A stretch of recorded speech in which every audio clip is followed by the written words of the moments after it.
যেটা ফাইন্ডিং সেটা হচ্ছে এটা কোনো স্যাবোটাজ ছিল না, এটা আর্কের পরবর্তী বৈদ্যুতিক শর্ট সার্কিটের কারণে এই আগুনটা লাগে। ঢাকার হযরত শাহজালাল আন্তর্জাতিক বিমানবন্দরের আমদানি কার্গো ভিলেজে গত 18 অক্টোবরের ভয়াবহ আগুনের ঘটনায় নাশকতার প্রমাণ পাওয়া যায়নি। সেখানে আন্তর্জাতিক কুরিয়ার সার্ভিসের অংশে বৈদ্যুতিক শর্ট সার্কিট থেকে আগুনের সূত্রপাত হয়েছিল। ওই ঘটনা তদন্তে গঠিত কমিটির প্রতিবেদনে এসব তথ্য উল্লেখ করা হয়েছে। প্রতিবেদনে বলা হয়েছে, আগুন নেভাতে বেসামরিক বিমান চলাচল কর্তৃপক্ষের পর্যাপ্ত সক্ষমতা ছিল না। তদন্ত কমিটি বিমানবন্দর রক্ষণাবেক্ষণের জন্য স্বতন্ত্র একটি কর্তৃপক্ষ গঠনের সুপারিশ করেছে। তদন্ত প্রতিবেদনটি গতকাল মঙ্গলবার উপদেষ্টা পরিষদের বৈঠকে অন্তর্বর্তী সরকারের প্রধান উপদেষ্টা অধ্যাপক ড. মোহাম্মদ ইউনূসের কাছে হস্তান্তর করেন কোর কমিটির প্রধান, স্বরাষ্ট্র মন্ত্রণালয়ের সিনিয়র সচিব নাসিমুল গনি এবং দুর্যোগ ব্যবস্থাপনা উপদেষ্টা ফারুকি আজম।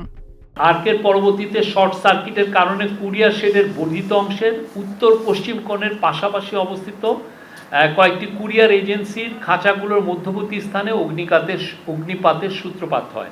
তুরস্ক হতে আগত বিশেষজ্ঞ দল, বুয়েট বিশেষজ্ঞ, অগ্নি নির্বাপক বিশেষজ্ঞ এবং সিআইডি ফরেন্সিকের প্রতিবেদনে উল্লেখিত অগ্নিকাণ্ডের কারণ নিশ্চিত করা হয়েছে।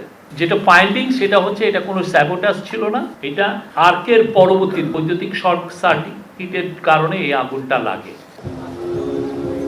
আগুন নেভাতে বিলম্ব হওয়ার কারণ সম্পর্কে প্রতিবেদনে উল্লেখ করা হয়েছে, ফায়ার সার্ভিস ঘটনাস্থলে দ্রুত যাওয়ার ক্ষেত্রে বাধার মুখে পড়ে। অ্যাপ্রন এলাকায় রাখা স্তূপ করা পণ্যের ফায়ার সার্ভিসের গাড়ি কুরিয়ার শেডে অগ্নিকাণ্ডস্থলে যেতে বাধাপ্রাপ্ত হয়েছিল। এছাড়া 1500 ডিগ্রি তাপমাত্রা, গ্রিলে তালা, হাইড্রেন্ট না থাকা, অজানা রাসায়নিক, পানি ফোমের ঘাটতি এবং কাঠামো ধসে পড়ার কারণে আগুন নেভাতে বিলম্ব হয়। এছাড়া আমদানি পণ্য সংরক্ষণের কার্যকর ব্যবস্থাপনা এবং তদারকি ছিল না, এমনকি দাহ্য এবং বিপজ্জনক পণ্যের জন্য কোনো বিশেষ সুরক্ষা ব্যবস্থা ছিল না। বেবিচকের অবকাঠামোর সুরক্ষার জন্য কোনো স্থায়ী ফায়ার স্টেশনও নেই।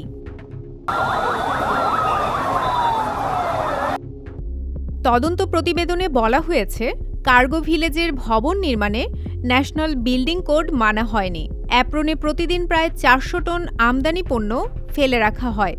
বিপজ্জনক পণ্যের জন্য আলাদা গুদাম নেই।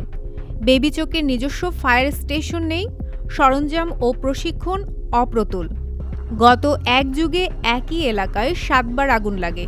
কিছু ঘটনা গোপন রাখা হয়েছে। 9 বছর ধরে বেবিচক ও ফায়ার সার্ভিসের সমঝোতা স্মারক স্বাক্ষর হয়নি। 75% নিলামযোগ্য পণ্য সময়মতো সরানো হয়নি।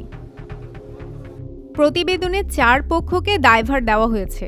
এগুলো হলো বেবিচক কুরিয়ার শেড ও কার্গো শেডের ইজারাদাতা হিসেবে ইমারত নির্মাণ বিধিমালা অনুযায়ী স্থাপনা ও পরিচালনায় যথাযথ সুরক্ষা, অগ্নি নিরাপত্তা নিশ্চিত করতে ব্যর্থ হয়েছে। বিমান বাংলাদেশ সুরক্ষা নিশ্চিত করতে ব্যর্থ, কুরিয়ার এজেন্সিগুলো অগ্নি নিরাপত্তা মানেনি এবং কাস্টম হাউস নিলামযোগ্য পণ্য অন্যত্র সরায়নি।